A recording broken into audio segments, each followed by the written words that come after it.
yung sertifikatong pinabit Jerusalem out in sarap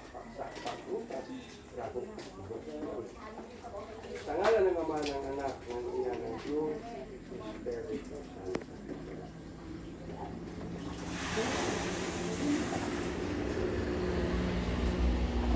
Kabaw po ng unang isling nanay, pangkalabas, panglakas. Tayo daw tayo ko.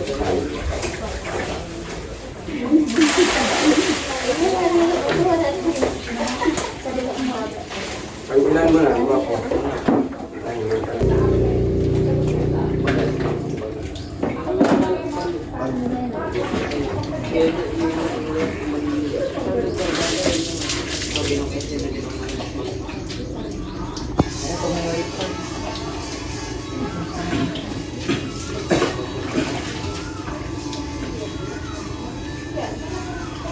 Yung pahanay sumurong ihon at ang umukong sa baot ng duwang na ignaro Ama Jesus Santo.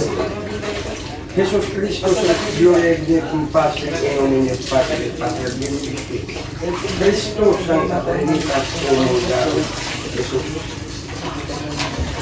Yung pahanay sumurong ihon at ang umukong sa baot ng duwang na ignaro Ama Jesus Santo. Isto na isto tumit dibisinang porporisit anini arsino agist-agit-agitin ang pilang mo. Sa ngalan ng Ama ng Anak ng Ina ng Diyos, Espiritu Santo. Opo ng Espiritu. Hindi ka pa na-hospital? Pero nagpa-check up ka?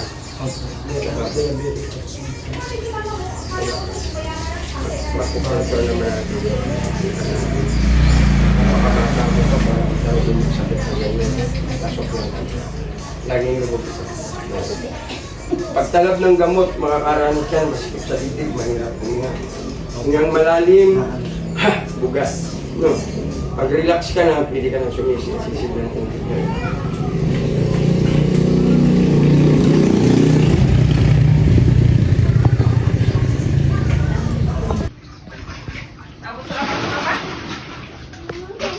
Tapos wala si Papa? Anong pangunta doon? Sa in-order natin. Kasi para di at least na hindi na kayo nalaran. Pero kung wala pa po kasi ngayon, hindi lang po sa pagbalik namin pa natin.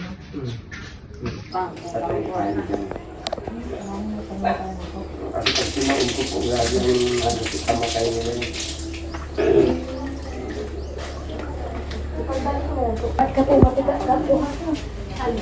Avocado pitong, guyabano, lima. Balat ang balagay sa 3 dahon, 3 bunga. Pampalayang talbos na 14.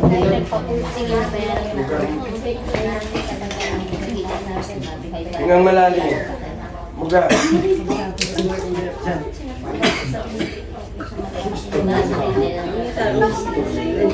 Mataas na maigi ang sugar mo, ang diabetic mo. May iniligan ka ng doktor ng gamot. Nag-insulin ka na. Matindi na, pag nag-insulin ka na, hindi na maganda. Metformin. Diyan ka na lang sa herbal na yan. Grabe ka dyan. Ito yung iwasan mo lang. Soft drink, chocolate, cake, ice cream. Kung 2 sandok ang kanin mo, 1 sandok na lang. Hanggang 1 saging ka lang na hinog kahit na anong saging sa isang araw. Tapos maging ano ka sa mga gulay ng broccoli, ampalaya, karot. Para matilis. Yung mga ano dito, yung mga naputulan ng bago, natirito ito yung mga Dalawang linggo na yun. turo sa iyo ang paglagat niya.